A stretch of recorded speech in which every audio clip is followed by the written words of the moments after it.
Hello friends, मैं हूं वरगांग पंचाल, आपका ट्रेनर, मेंटोर, बाकी आपको जो ठीक लगे आप कह सकते हैं। आज के इस सेशन को डिजाइन करने का रीजन मेरा ये था कि काफी सारी ऐसी क्वेरीज मेरे पास आ रही थी जहां पर मेरे से ये पूछ रहे थे स्टूडेंट्स, स्पेशली वो वाले स्टूडेंट्स जिन्होंने भी आईटी के अंदर अपना करियर स्टार्ट करना है कि सर हम आईटी के अंदर जब वर्क करेंगे वो कैसे वर्क करेंगे, क्या वर्किंग कल्चर होगा, किस तरीके से काम करेंगे, क्या प्रोसीजर होता है, हम डे वन से किस तरीके से अपने मैनेजर के साथ बॉन्डिंग को अच्छा रखें और भी बहुत सारी इस तरीके की चीजें। आज के इस सेशन के अंदर अगर हम बात करें, टेक्निकल तो है बट वो वाला टेक्निकल नहीं कि अगर हम बात करें कि हम वर्चुअलाइजेशन के अंदर काम करते हैं, क्लाउड के अंदर काम कर रहे हैं, डेटाबेस के अंदर काम कर रहे हैं या किसी और टेक्नोलॉजी के अंदर काम कर रहे हैं, तो उससे रिलेटेड हम चीजें बात कर रहे हैं, नहीं उनसे रिलेटेड चीजें बात नहीं कर रहे हैं, लेकिन उन टेक्नोलॉजीज को किस तरीके से कंपनी के अंदर हम मैनेज करते हैं, पूरा का पूरा प्रोसेस क्या है, वो पूरा प्रोसेस जानेंगे इस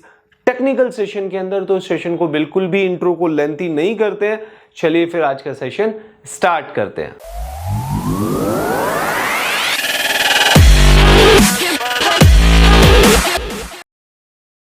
सो फ्रेंड्स, अभी मैं कुछ नेम लेने वाला हूं जो कि कंपनी के अंदर जब भी हम किसी प्रोजेक्ट पे काम करते हैं तो वहां पर एक प्रोसेस को फॉलो किया जाता है। अब वो कौन सा प्रोसेस है, माइट भी वो कुछ भी हो सकता है, जैसे कि अजाइल, ITIL, PMP, प्रिंस। अब आपकी कंपनी के अंदर कौन सा प्रोसेस यूज हो रहा है वो मुझे आप कमेंट कर बता सकते हैं। अगर आप IT प्रोफेशनल हैं और काफी सालों से आप काम कर रहे हो और आपके प्रोजेक्ट के अंदर इनमें से कोई प्रोसेस फॉलो हो रहा है तो, है ना। लेकिन अगर अभी आप फ्रेशर हैं तो टेंशन लेने की जरूरत नहीं है, ये सारी की सारी चीजें समझेंगे हम डिटेलिंग में। बट अभी आप इतना समझ सकते हैं कि ये जो प्रोसेस मैंने बताए, आमतौर पे इनकी ट्रेनिंग भी होती है, सर्टिफिकेशंस भी होते हैं, और जब हम एक्सपीरियंस होल्डर हो जाते हैं और एज ए टेक्निकल लीड या मैनेजर पर जाते हैं डेजिग्नेशन के लिए, तो हमें ये कहीं ना कहीं सर्टिफिकेशंस भी करने होते हैं, है ना।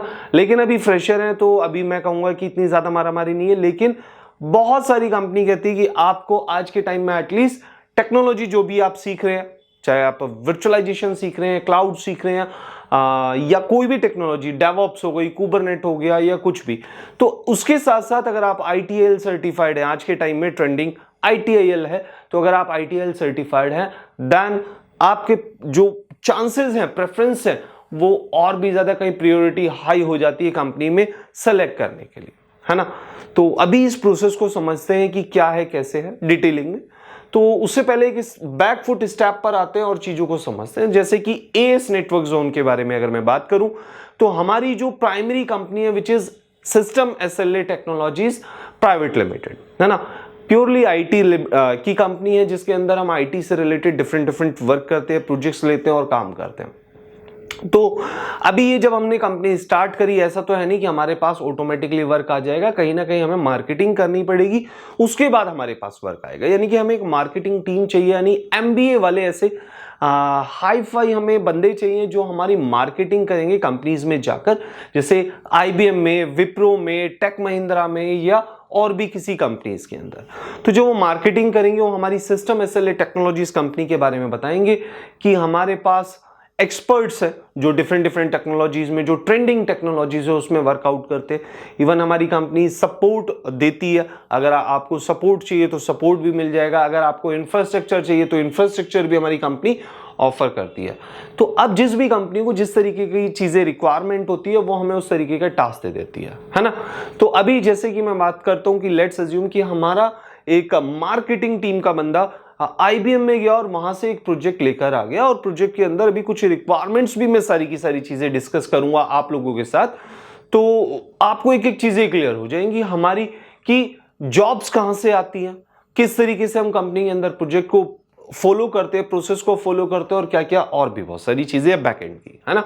तो अभी जो IBM से हमारे पास एक प्रोजेक्ट आया, लेट सपोज उस प्रोजेक्ट के अंदर सबसे पहली चीजें जो चीजें मेंशन होंगी कि हमें क्या क्या करना है, व्हाट टू डू, है ना, क्या रिक्वायरमेंट है क्लाइंट की, हमें वो समझना पड़ेगा। और एक बारी में ये सारी की सारी चीजें माइंड अप नहीं होती है, और वो टेक्निकल बंदा होना चाहिए, वो जो प्रोजेक्ट लेकर आते हैं उस मार्केटिंग टीम के साथ टेक्निकल बंदे की भी रिक्वायरमेंट होती है। ऐसा नहीं है कि क्योंकि वो टेक्निकल तो है नहीं, उसने MBA किया है और MBA वो मार्केटिंग से किया है, तो अब अगर लेट्स अज्यूम कि कोई भी क्लाइंट ये कहता है कि भाई हमें 50 सर्वर्स दे दो, तो अब उसे इतना पता है कि जिस सर्वर मांगा, लेकिन सर्वर होता क्या है।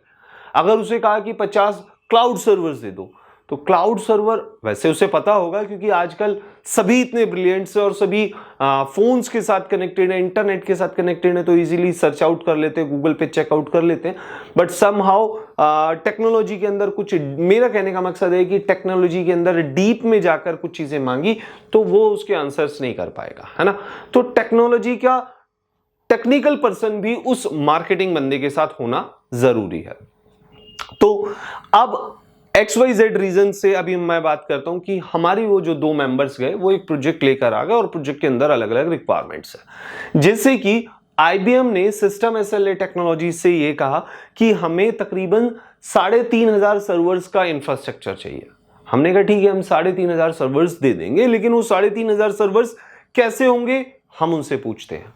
तो जब हम उनसे पूछेंगे तो हमें बताएगा कि माइट बी की 1200 सर्वर्स आप फिजिकल लगा दो, 800 सर्वर्स हम वर्चुअल चलाएंगे, 400-500 सर्वर्स माइट भी हम वर्चुअल चलाएंगे, रेस्ट अभी हम थोड़ा सा बैकअप रखेंगे। जैसे अगर आपकी परफॉर्मेंस अच्छी होगी, परफॉर्मेंस से लेना देना मतलब ये है कि प्रोजेक्ट के अंदर अगर हम स्मूथली काम करेंगे तो माइट बी कि वो हमें इंफ्रास्ट्रक्चर से रिलेटेड कुछ और काम भी दे दे या टेक्नोलॉजी के अंदर कुछ और भी काम दे दे। कुछ अभी इनिशियली ऐसा प्रोजेक्ट हम लोगों के पास आया। तो जब इस तरीके का प्रोजेक्ट आता है तो आपकी कंपनी के अंदर यानी सिस्टम SLA के अंदर हायरिंग्स निकलेंगी, क्योंकि इनिशियली एकदम से हमारे पास इतने नंबर ऑफ एम्प्लॉयज भी अवेलेबल नहीं होते। कई बार होते हैं, कई बार नहीं होते। तो अब अगर अवेलेबल नहीं है तो हम क्या करेंगे, हायरिंग स्टार्ट कर देंगे। अब जब हायरिंग स्टार्ट करेंगे तो हम टेक्नोलॉजीज के बंदे लेकर आएंगे, है ना, क्योंकि अभी उन्होंने सर्वर्स मांगे तो कल को टेक्निकल सपोर्ट भी मांगेंगे। माइट भी वहां पर विंडोज सर्वर चल रहे हैं, माइट भी वहां लाइनक्स सर्वर्स चल रहे हैं, माइट भी वहां पर आपके हाइपरवाइजर्स चल रहे हैं, चाहे वो विंडोज के हैं, माइक्रोसॉफ्ट के हैं या VMware के हैं, या माइट भी वो क्लाइंट जो हमारा है वो क्लाउड इंफ्रास्ट्रक्चर सेटअप करना चाहता है, इन पर कुछ भी कर सकता है। तो अभी हमें नहीं पता, वो भी चीजें हम उनसे पूछेंगे। तो इस तरीके की सारी चीजें रहेंगी। तो अभी इनिशियली हमें एक ऐसा बंदा चाहिए जो एक नहीं बेसिकली, क्योंकि 3,500 सर्वर से उन्हें मैनेज करना है, इंफ्रास्ट्रक्चर को मैनेज करना है। और अभी इसमें भी काफी सारी ट्विस्ट है, क्योंकि जब उन्होंने बोला 3,500 सर्वर चाहिए, 3,000 सर्वर्स चाहिए, तो ऐसा नहीं है कि उन्होंने अभी मैं शाहदरा दिल्ली के अंदर बैठा हूं तो दिल्ली के अंदर उन्होंने बोल दिया होगा कि ठीक है आप अपने ऑन प्रेमिसेस ही आप अपना सारा सर्वर लगा दो। नहीं, उसमें भी क्लाइंट की रिक्वायरमेंट होती है कि माइट भी वो आपको बोल दे कि LA के अंदर यानी कि लॉस एंजलिस के अंदर हमें डेटा सेंटर प्रोवाइड करा दो, माइट भी कनाडा के अंदर आप हमें डेटा सेंटर प्रोवाइड करा दो। कुछ सर्वर्स वहां रखेंगे, कुछ सर्वर्स वहां रखेंगे, है ना। तो इससे रिलेटेड अगर मैं बात करूं डेटा सेंटर से रिलेटेड, तो मैं ऑलरेडी एक सेशन डिजाइन कर चुका हूं कि डेटा सेंटर्स क्या होते हैं, उनके अंदर क्या क्या पैरामीटर्स लगते हैं। अगर आपने वो वीडियो अभी तक नहीं देखा है, टेक्निकल सेशन को मिस कर दिया है, तो टेंशन लेने की जरूरत नहीं है, उसे भी आप चेकआउट कर सकते हैं। लिंक आपको मिल जाएगा वीडियो के डिस्क्रिप्शन बॉक्स में या फिर ऊपर आई बटन पे, वहां से आप चेकआउट कर ले। डिटेलिंग में मैंने वहां चीजें बताई कि डेटा सेंटर के अंदर क्या क्या चीजें होती है, क्योंकि इस ब्लॉग के अंदर अगर मैं डेटा सेंटर के अंदर भी डिटेलिंग में ज्यादा बात करूंगा तो ये ब्लॉग बहुत ज्यादा लंबा हो जाएगा। तो थोड़ा सा वहां से अवॉइड करते हैं चीजों को, है ना। अब मैंने जब हायरिंग करी तो लेट सपोज कि मैंने 12 बंदे या 15 बंदे की एक टीम मैंने हायर कर ली कि ठीक है भैया हमारे को इंफ्रास्ट्रक्चर सपोर्ट के लिए वर्क चाहिए। अब इस पर टेक्निकल बंदे जो जिन्होंने इंफ्रास्ट्रक्चर पे काम किया है, यानी कि जो रैक सर्वर्स है, ब्लेड सर्वर्स है या हमारे किसी भी तरीके की सर्वर से वो उस पर वर्कआउट कर सके। उन्हें पता होना चाहिए कि इंफ्रास्ट्रक्चर जब हम रन कर रहे हैं तो हमारा टेम्परेचर कितना होना चाहिए। अगर डेटा सेंटर के अंदर स्पेसिफिक किसी सर्वर के अंदर कोई चैलेंज आ गया, किसी की रैम खराब हो गई तो इमीडिएटली वो रिप्लेस कर सके, हार्ड डिस्क खराब हो गई तो हार्ड डिस्क खराब रिप्लेस कर सके, रेड कंट्रोलर खराब हो गया तो रेड कंट्रोलर के ऊपर वर्कआउट कर सके। या स्पेसिफिक अगर वेंडर की रिक्वायरमेंट है, कई बार जैसे ऐसा होता है कि हम HP के सर्वर्स को यूज करते हैं तो HP हमारा वेंडर हो जाता है, तो उस वेंडर से हम टेक सपोर्ट ले लेते हैं, क्योंकि जब हमने सर्वर्स खरीदे तो हम उस पे सपोर्ट भी ले लेते हैं। या डेल से सर्वर खरीदे तो डेल का सपोर्ट हम ले लेते हैं, है ना। तो वहां से भी इंजीनियर्स आ जाते हैं, वो भी हमें सपोर्ट देते हैं। साथ साथ अगर हमारे इंजीनियर्स उस पर वर्कआउट नहीं कर पा रहे, लेट्स एज्यूम कि कई बार इस तरीके की ट्रिकी प्रॉब्लम्स हो जाती है जहां पर हम वो सॉल्व नहीं कर पाते, तो हमें वेंडर स्पेसिफिक बंदों को बुलाना पड़ता है। फिर इसके बाद माइट बी की IBM हमें जब हम ये इंफ्रास्ट्रक्चर रेडी कर देंगे 3,500 सर्वर्स का, और वो रिक्वायरमेंट भी दे देगा, लोकेशन भी दे देगा कि हमें कहाँ कहाँ लोकेशंस पे सर्वर चाहिए, वहाँ वहाँ हम डेटा सेंटर्स का इंफ्रास्ट्रक्चर लगाकर रेडी कर कर जब उन्हें सर्वर्स दे देंगे तो हमें बोलेगा कि भाई विंडोज़ के सर्वर इंस्टॉल करने, लाइनक्स के सर्वर इंस्टॉल करने, हाइपरवाइजर्स इंस्टॉल करने या कुछ और चीज़ें, तो वो टीम भी हमें हमारी कंपनी के अंदर चाहिए। तो उसके बेसिक पैरामीटर्स पे अगर मैं बात करूं तो वहां से फिर हम लोग हायरिंग करते हैं। और ये जितनी भी मैं सारी चीज़ें बात कर रहा हूं ना, ज़्यादातर विंटेल के अंदर हम ये सारी की सारी चीज़ें कवर करते हैं। कवर एज इन कि अगर मैं बात करूं कि सर्वर में क्या चैलेंजेस आ रहे हैं, किस तरीके से सर्वर्स पे वर्कआउट करना है, सर्वर अगर एक्सेस नहीं हो रहा है, वो माइट भी आपका हाइपरवाइजर है, विंडोज या लाइनक्स का सर्वर है, तो किस तरीके से आपको उसका ILO लेना है या IDREC लेना है, ये सारा का सारा कोर्स करिकुलम आपका विंटेल कोर्स करिकुलम के अंदर आता है। हम लोग इस तरीके की ट्रेनिंग्स कराते हैं सो दैट आपको किसी भी तरीके की कोई चैलेंजेस ना आए, है ना। तो हम विंटेल टीम के बंदे हायर करते हैं या लाइनक्स एक्सपर्टीज बंदे हायर करते हैं सो दैट सपोर्ट हम क्लाइंट को अच्छे से दे पाए।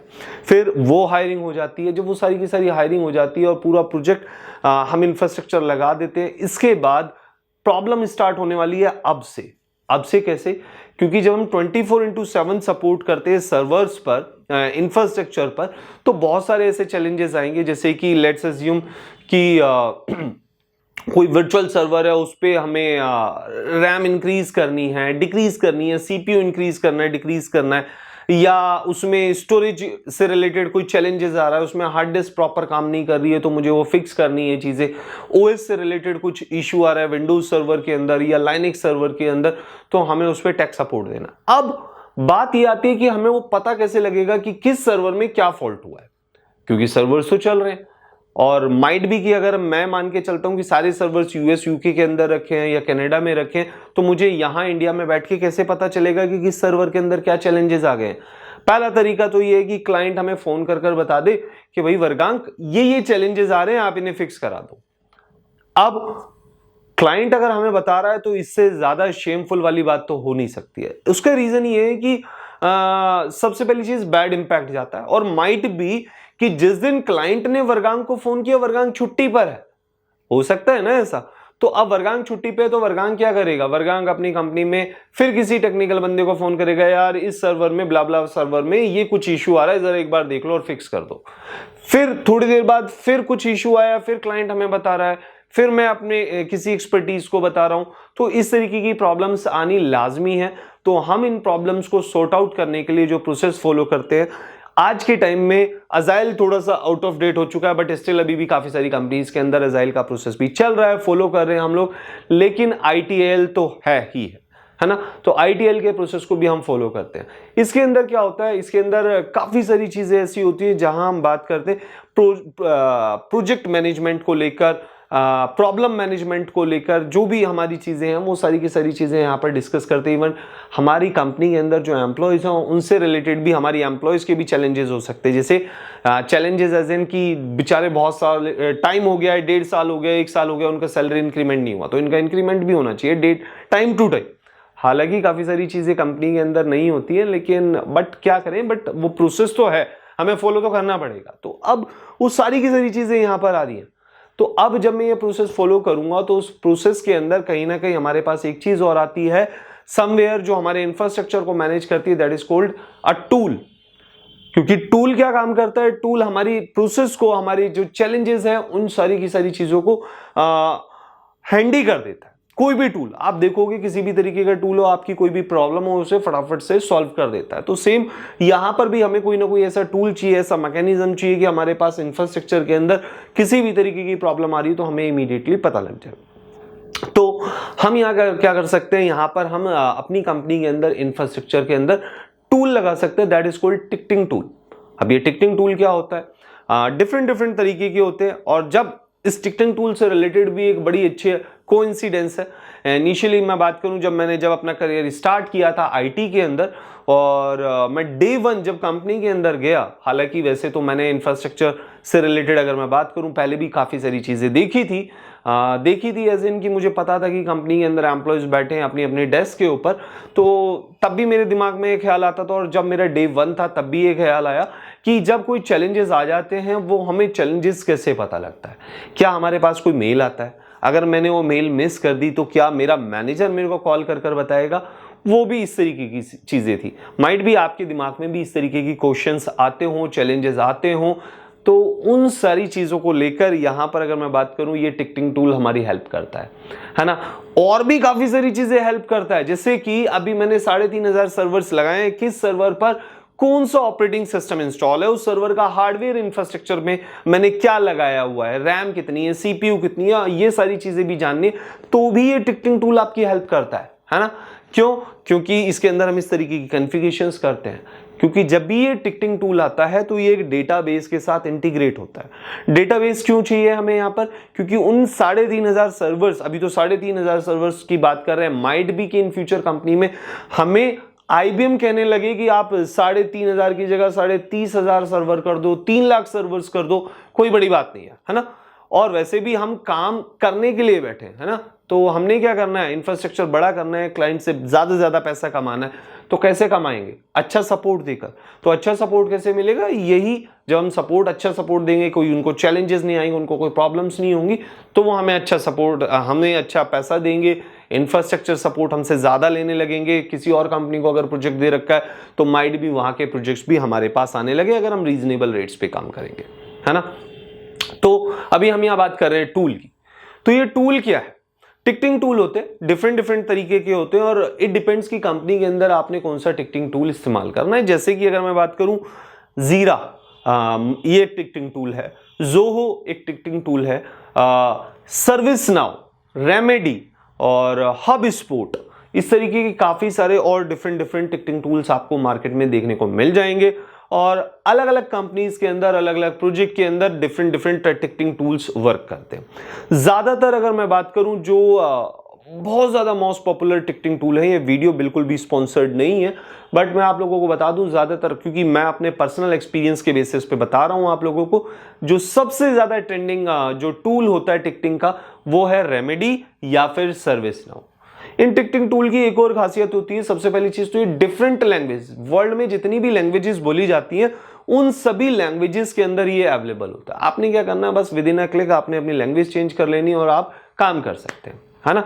आप इंग्लिश में कंफर्टेबल हैं, आप कुछ और लैंग्वेज यूज करते हैं, यूएस की, यूके की, या ऑस्ट्रेलियन, या किसी भी कंट्री की, तो आप उसे कन्वर्ट करके आप वर्कआउट कर सकते हैं। ये सबसे पहला बेनिफिट है। दूसरा, इस टिकटिंग टूल की खासियत ये है कि क्योंकि आपने इसे डेटाबेस के साथ इंटीग्रेट कर दिया है, तो आप अपनी खुद की इन्वेंट्री क्रिएट कर सकते हैं। इन्वेंट्री से मेरा मतलब है कि आपने अपने इंफ्रास्ट्रक्चर के अंदर जो सर्वर्स लगाए हैं, जो विंडोज के सर्वर लगाए हैं, जो लाइनक्स के सर्वर्स लगाए हैं, जो हाइपरवाइजर्स लगाए हैं, या कोई और स्पेसिफिक चीजें चलाई हैं आपने डेटाबेस की, तो वो सारी की सारी इन्वेंट्री बनाकर आप यहां पर रख सकते हैं, और that inventory is known as a CMDB, है ना। तो अक्सर हम लोगों ने ये सुना होगा वर्ड कि CMDB, कि आपको कोई भी इंफॉर्मेशन चाहिए CMDB में से निकाल लो। तो CMDB मतलब एक तरीके का डेटाबेस है जो कि टिकटिंग टूल के साथ ही इंटीग्रेटेड है। आपने बस सर्च करना है, सर्च करके सर्वर का नाम हिट किया, एंटर किया, आपके सामने उस सर्वर की डिटेल आ जाएगी, जैसे कि इस सर्वर को कब बनाया गया, है ना, सर्वर कब बिल्ड हुआ, सर्वर का लास्ट पैच कब हुआ, सर्वर का ओनर कौन है, सर्वर के अंदर हार्डवेयर इंफ्रास्ट्रक्चर कितना लगा हुआ है, सर्वर वर्चुअल है, क्लाउड है या फिजिकल है, इस तरीके की सारी डिटेलिंग होगी। नेटवर्क कहां पर है, कौन से डेटा सेंटर के अंदर, ये पूरी डिटेलिंग आपको मिल जाती है ना। तो ये बेनिफिट आपको मिल जाता है। दूसरा बेनिफिट हमें क्या मिलता है? दूसरा बेनिफिट इस टूल का हमें यह मिलता है कि हम इस टूल को सर्वर्स के साथ भी इंटीग्रेट करते हैं, जो हमने अपने इंफ्रास्ट्रक्चर के साथ लगाया। अब आप कहोगे कि सर सर्वर्स के साथ कैसे इंटीग्रेट करेंगे? तो आपको क्या करना पड़ता है, छोटे छोटे एक प्लगइन्स होते हैं, एजेंट्स होते हैं, जो कि हम हर सर्वर को जब बिल्ड करते हैं वो पैच इंस्टॉल कर देते हैं, है ना।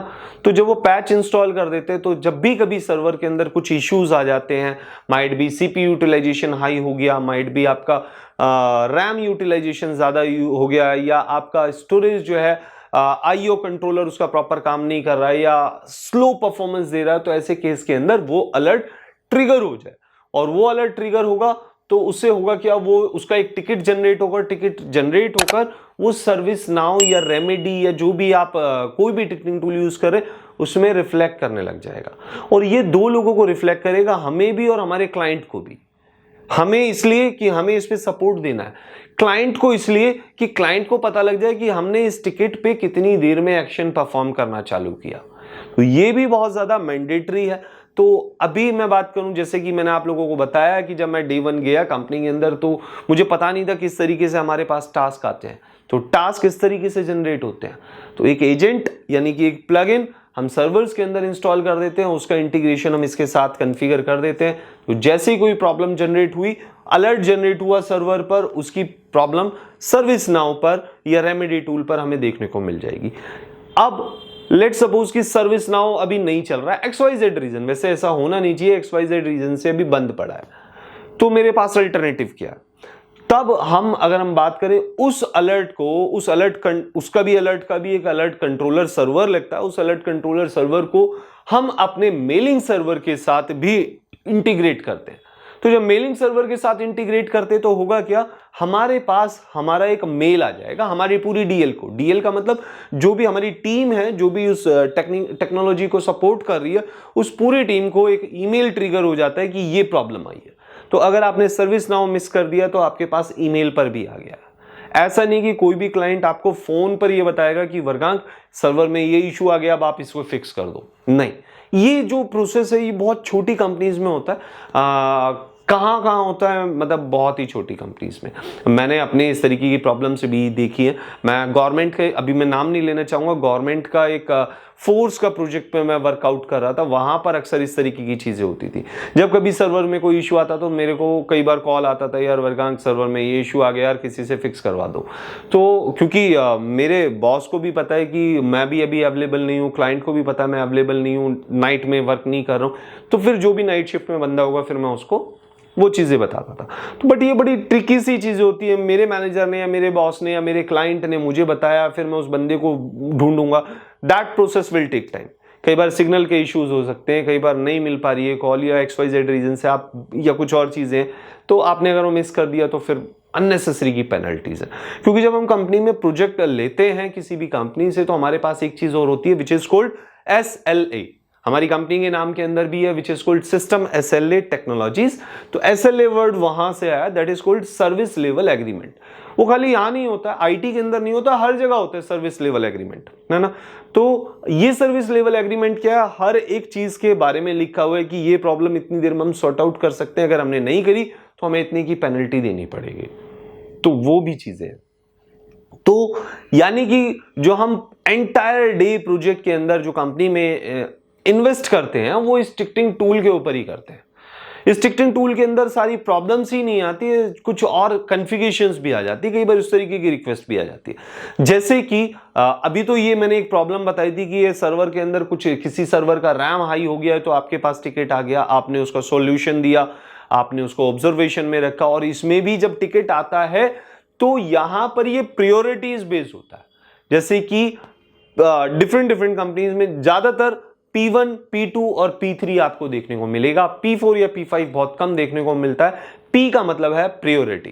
तो अब ऐसे केस के अंदर हम क्या बात करते हैं, P1 के बारे में सबसे पहले बात करते हैं। तो P1 इज हाईली क्रिटिकल। जैसे कि कोई सर्वर स्टक हो गया है, हैंग हो गया है, या कोई क्लाइंट था वो सर्वर को एक्सेस नहीं कर पा रहा है since long time. Long time का मतलब 15 मिनट, आधा घंटा, 1 घंटा भी हो सकता है। तो क्लाइंट भी ये टिकट जनरेट कर सकता है, दे हैव द ऑथोरिटी। और ये हमारा मैकेनिज्म जो हमने अलर्ट्स के लिए अलर्ट कंट्रोलर लगाए हैं वहां से भी जनरेट होकर आ सकता है। तो अगर कोई सर्वर हंग स्टेट में पड़ा है या कुछ ऐसा है, तो माइट भी कि P1 आ जाए। अब जब P1 आएगी तो इसका मतलब ये कि इसका टिकट को आपको विद इन 15 मिनट आपको एक्सेप्ट करना है। अगर आपने एक्सेप्ट नहीं किया तो आप पहला SLA मिस कर दोगे, यानी कि पेनल्टी आपको पे करनी पड़ेगी। और हर टिकट पे, जैसे कि लेट्स अज्यूम कि अगर मैं बात करता हूं कि एक टिकट पे जब आप काम करते हो तो आपका क्लाइंट, फॉर एन एग्जांपल, मैं ये एग्जांपल ले रहा हूं, ऐसा नहीं है कि कंपनी में ऐसा होता है, बट ऑन एन एवरेज अगर एक टिकट रिजॉल्व करने का 1000 रुपीज देती है, तो उसमें से जो पेनल्टी पहली थी वो आपको अननेसेसरी पे करनी पड़ जाएगी, है ना। तो अब पे करनी एज इन कि माइट भी अब आपको 100 रुपए का वहां पर चार्ज लग जाए, इस तरीके का, वहां से फिर आपको 900 रुपीज ही मिले, या माइट भी हो सकता है कि 200 रुपए का आपको इस तरीके का चार्ज लग जाए, पेनल्टी लग जाए। तो उससे हमें बचना है। इसलिए अक्सर आपके मैनेजर्स भी, अगर आप IT प्रोफेशनल हैं तो बोलते होंगे कि SLA मिस नहीं होने चाहिए। तो एसएलए मिस ना हो उसका रीजन ये है कि अननेसेसरी हमारी कंपनी को ही वो पेनल्टी देनी पड़ती है।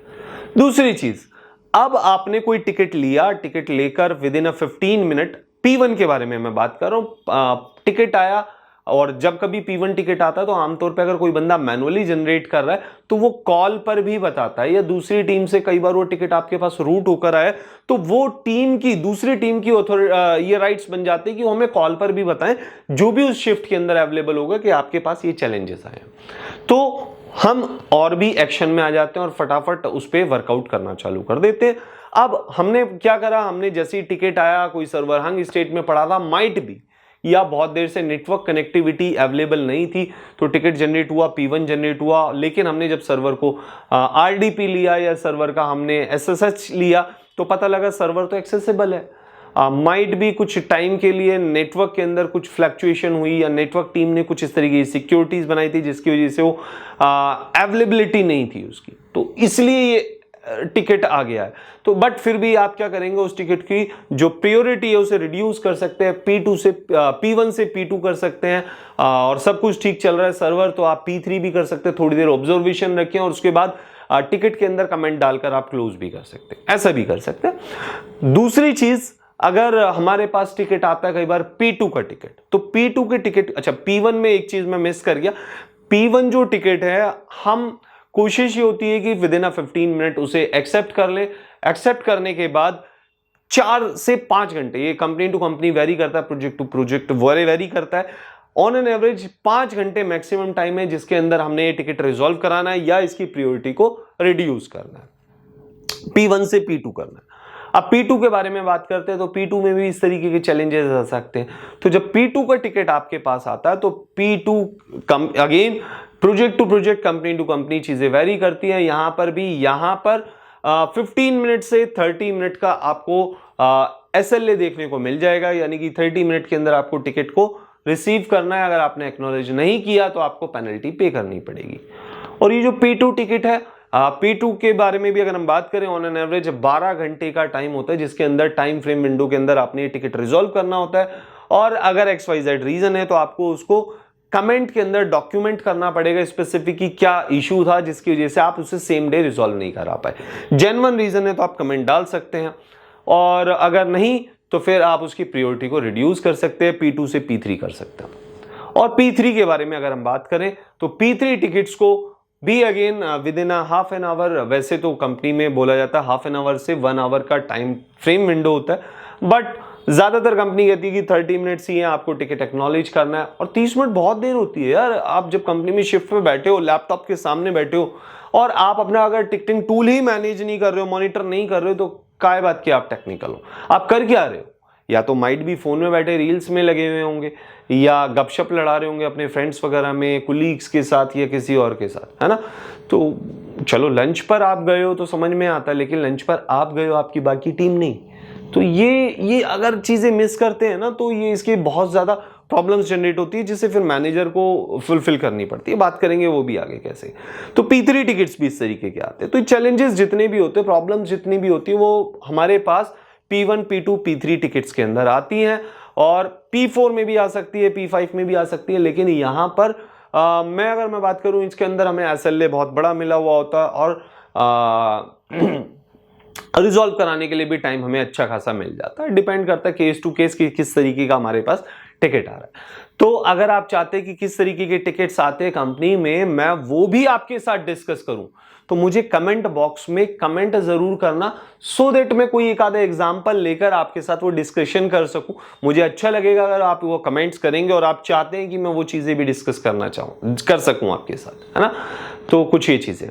नेक्स्ट, अब इस टिकटिंग टूल का एक और फायदा ये भी है, पहला हमने देखा था कि हमें CMD भी मिल गई थी जहां पे हम अपने सर्वर्स की पूरी इन्वेंट्री मेंटेन करके रख रहे थे। दूसरा, कोई भी प्रॉब्लम्स आ रही है तो टिकट के थ्रू हमारे पास आ रही है और हमें पता लग जाता है। तीसरा फायदा इसके अंदर ये है कि हमें जब भी कोई सर्वर के अंदर हमें, मतलब जैसे लेट सपोज कि क्लाइंट को कुछ काम करवाना है, तो क्लाइंट को एज इन काम करवाना है, लेट सपोज कि कोई उनका सर्वर चल रहा हो, सर्वर के अंदर उन्हें रेल का कोई सर्वर है 8, और उसे उन्हें अपग्रेड करवाना है, 8 से 9 में अपग्रेड करवाना है, तो वो क्या करेंगे, उसके लिए हमारे पास रिक्वेस्ट रेज करेंगे कि हमारे लिए क्या करो, आप इस सर्वर को अपग्रेड कर दो, क्योंकि माइट भी उनके कुछ प्लगइन्स हैं या उनके पैच ऐसे हैं या कुछ और चीजें ऐसी हैं जो 8 के साथ कंपेटेबल नहीं है, वो 9 के साथ। तो ऐसे केस में उन्हें 9 में अपग्रेड कराना पड़ेगा। 9 में वो नहीं अपग्रेड करेंगे क्योंकि टेक्निकली सपोर्ट हम दे रहे हैं, ओएस लेयर पे हम सपोर्ट दे रहे हैं, तो हमें ये सारी चीजें मैनेज करनी पड़ेगी। तो वो एक रिक्वेस्ट रेज करते हैं।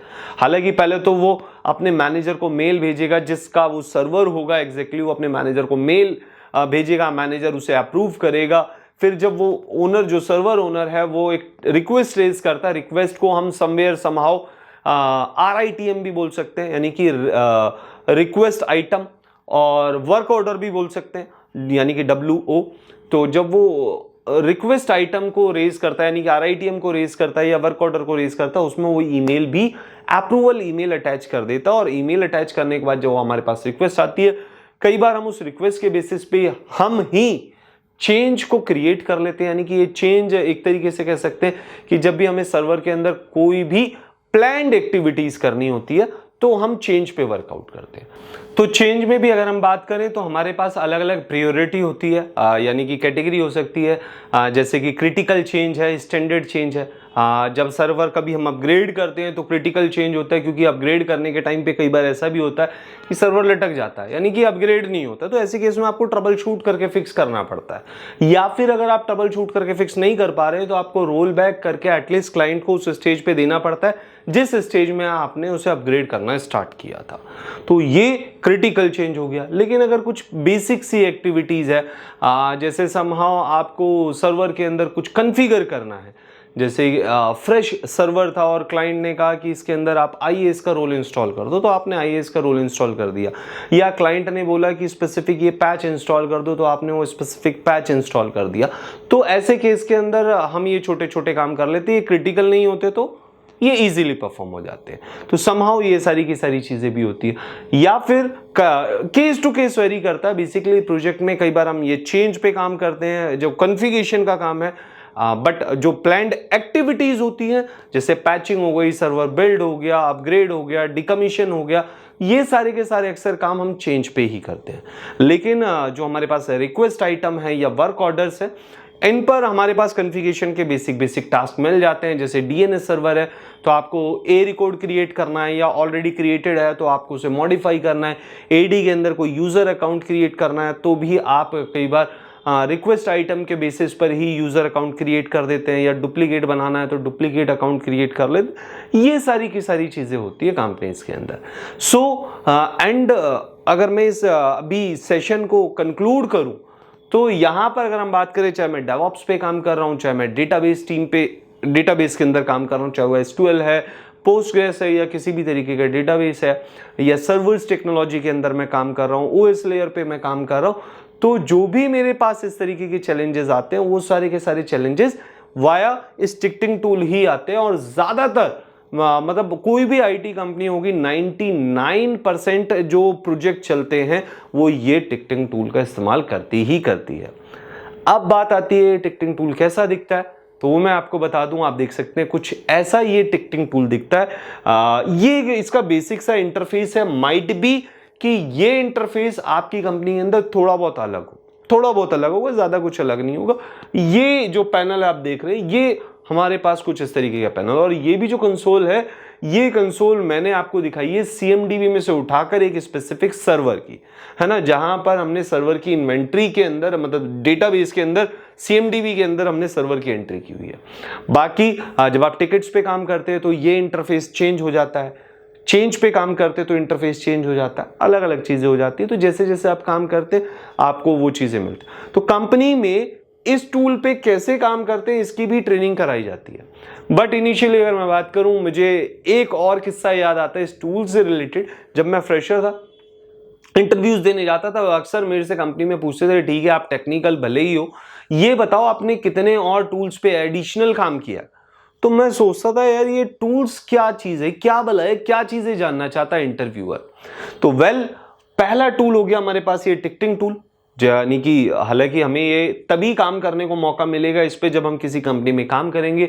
बहुत ही कम स्पेसिफिक कंपनी है जो आपको ट्रेनिंग के ऊपर ट्रेनिंग टाइम के अंदर इस टूल पे काम करवाएगी। दूसरा हो गया हमारे पास पैम टूल, यानी कि जब कभी हम सर्वर पे लॉगिन करते हैं तो कई बार ऐसा होता है कि हमें, अच्छा अभी हम जैसे आप लोगों ने जब काम किया होगा ना, तो आपने एक पासवर्ड स्पेसिफिक कर रखा होगा, ट्रेनिंग के अंदर भी स्पेसिफिक कि हमने एक पासवर्ड लिया और उस पासवर्ड को हिट किया और सर्वर पे लॉगिन कर दिया। लेकिन कंपनी में ऐसा नहीं है। तो कंपनी में जब कभी हम सर्वर पे लॉगिन करते हैं तो हम पैम टूल का इस्तेमाल करते हैं। इस पैम टूल के दो फायदे होते हैं। पहला फायदा तो ये होता है कि हमें एक पासवर्ड जनरेट होकर मिलता है, सिक्योरिटी ग्लिच होने के चांसेस नहीं होते हैं।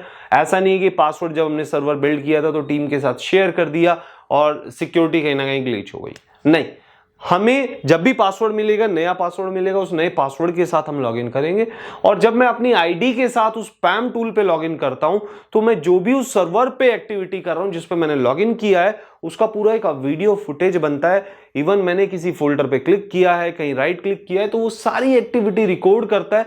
और अगर मैंने लेट सपोज कि मेरे को सर्वर के अंदर ये चेक करना था कि सीपीयू यूटिलाइजेशन कितना, उतनी एक्टिविटी मैंने परफॉर्म करी और उसके बाद मेरे को सर्वर साइन आउट करना था लेकिन मैंने शट डाउन कर दिया, तो ऐसे केस में क्या होगा समझ सकते हैं आप।